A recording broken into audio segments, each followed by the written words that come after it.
मेरा नाम राहुल है और मैं 18 साल का हूँ। मेरी एक बड़ी बहन है जिसका नाम सीमा है और वो 26 साल की है। मेरी बहन देखने में बहुत ही सुंदर और आकर्षक है। गांव के हर मर्द की नज़र मेरी बहन पर रहती है। मेरा घर गांव से थोड़ा दूर बना हुआ है। वहां से खेत का एरिया शुरू हो जाता है और आसपास चारों ओर खेती ही खेत हैं। हम लोग गांव से अलग अपनी ही एक दुनिया में रहते हैं। सब लोगों के नज़र में मेरा परिवार एक बहुत ही अच्छा परिवार माना जाता था और मेरी बहन सबके नज़र में बहुत ही सीधी और शरीफ है। और मैं भी उसके बारे में यही सोचता था। मगर जब मुझे हकीकत के बारे में पता चला तो मुझे यकीन ही नहीं हुआ। बाद में मुझे पता चला कि पास के गांव के एक लड़के के साथ उसका चक्कर है और सीमा उससे अपनी चिड़िया की बैंड बजवाती है। मैं सोच भी नहीं सकता था कि मेरी बहन ऐसा काम भी करती होगी। इसलिए मुझे इन सब बातों पर विश्वास ही नहीं हो रहा था। लेकिन ये सब सुनकर मुझे भी कुछ कुछ हो रहा था। आखिर मैं भी जवान हो गया था। जिस घटना के बारे में मैं आज बताने जा रहा हूं वो आज से कई महीने पहले की है। देखने में मैं बहुत ही सीधा साधा लड़का हूं। लेकिन सीधा होना एक तरफ और जवानी होना एक तरफ, और जवानी में तो सबको सेक्स के लिए फीलिंग आने लगती है। इसलिए मैं भी सेक्स वीडियो देखा करता था और उसे देखकर मुझे कुछ कुछ होने लगता था। मेरी कोई गर्लफ्रेंड नहीं थी, इसलिए मैं अपने हाथों से ही खुद को संतुष्ट कर लेता हूँ। जब मेरी प्यास बढ़ने लगी तो मैं पास के ही एक गांव की एक औरत को पटाने के चक्कर में लग गया था, क्योंकि मुझे किसी औरत की ओखली चाहिए थी। अपनी प्यास बुझाने के लिए जिस औरत को पटाने के बारे में मैं सोच रहा था। लेकिन सीधा होना एक तरफ और जवानी होना एक तरफ, और जवानी में तो सबको सेक्स के लिए फीलिंग आने लगती है। इसलिए मैं भी सेक्स वीडियो देखा करता था और उसे देखकर मुझे कुछ कुछ होने लगता था। मेरी कोई गर्लफ्रेंड नहीं थी, इसलिए मैं अपने हाथों से ही खुद को संतुष्ट कर लेता हूँ। जब मेरी प्यास बढ़ने लगी तो मैं पास के ही एक गांव की एक औरत को पटाने के चक्कर में लग गया था, क्योंकि मुझे किसी औरत की ओखली चाहिए थी।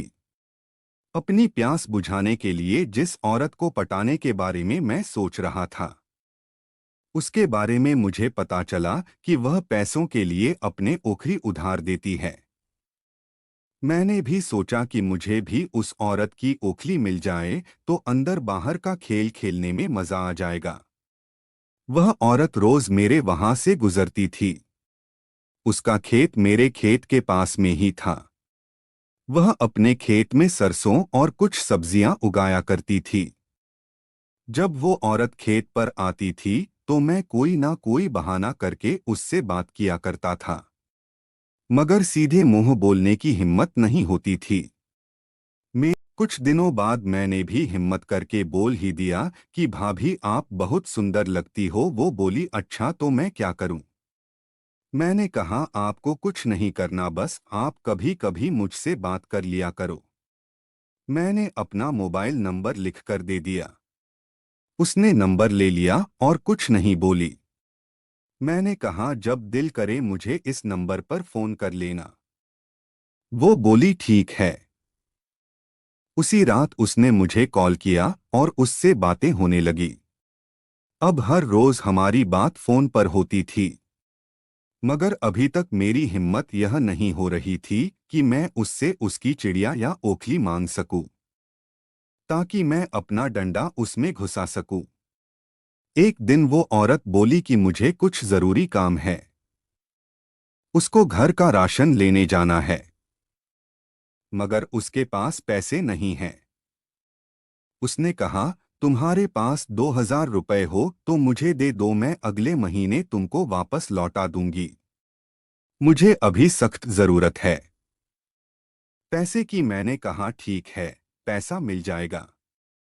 मगर लौटाने की जरूरत नहीं है, मैं आपसे प्यार करता हूँ। मेरी बात सुनकर वो हंसने लगी। मैंने कहा, जब आप शाम को आओगी तो मैं आपको पैसे दे दूंगा, मगर मेरे पास आप 8 बजे के बाद ही आना। वो बोली, ठीक है, मैं आ जाऊंगी। उसके बाद मैं उस औरत के आने का इंतजार करने लगा। शाम के लगभग 7:30 बजे के करीब वो आई और उसने साड़ी पहनी हुई थी और बहुत सुंदर लग रही थी। उसके ब्लाउज के अंदर से उसके बड़े बड़े संतरे का आकार साफ पता चल रहा था और यह सब देखकर मैं खुद को रोक नहीं पा रहा था। जैसे ही वो मेरे पास आई मैंने उसके संतरे को दबा दिया। उसके संतरे को दबाकर मैंने उसे अपनी ओर खींचा और उसको किस करने लगा। वो भी कोई विरोध नहीं कर रही थी। मुझे अंदाजा हो गया था कि उसे भी इस खेल में मजा आ रहा है। फिर मैंने उसके ब्लाउज के बटन को खोल दिया और खड़े खड़े ही उसके संतरे को हाथ में लेकर दबाने लगा। मैंने उसके होठों को चूमना शुरू कर दिया। वो बोली, यहीं खड़े खड़े ही कर दोगे क्या सब कुछ? मैंने कहा, ये चादर बिछा लो और इस पर लेट जाओ। वहीं खेत में उसने चादर बिछा ली और उस पर लेट गई। ऐसा लग रहा था कि वो औरत भी अंदर बाहर वाले खेल के लिए अपना पूरा मन बनाकर आई थी। उसके लेटते ही मैं उसके संतरे को मुंह में लेकर चूसने लगा। पहली बार मुझे किसी महिला के संतरे को मुंह में लेने का मौका मिला था। अब मैंने उसकी साड़ी को ऊपर करके उसकी चिड़िया पर हाथ रख दिया। मैं अपने हाथों से उसकी चिड़िया को सहलाने लगा। अंधेरा हो चुका था इसलिए ज्यादा कुछ दिखाई नहीं दे रहा था। मैं भी उसकी चिड़िया को ठीक से नहीं देख पा रहा था, लेकिन उस पर हाथ फिराते हुए मुझे बहुत मजा मिल रहा था। मैं उसकी ओखली को तेजी से मसलने लगा और वह कसमसाने लगी। फिर मैंने उसकी ओखली में उंगली करना शुरू कर दिया। वो अब सिसकारने लगी।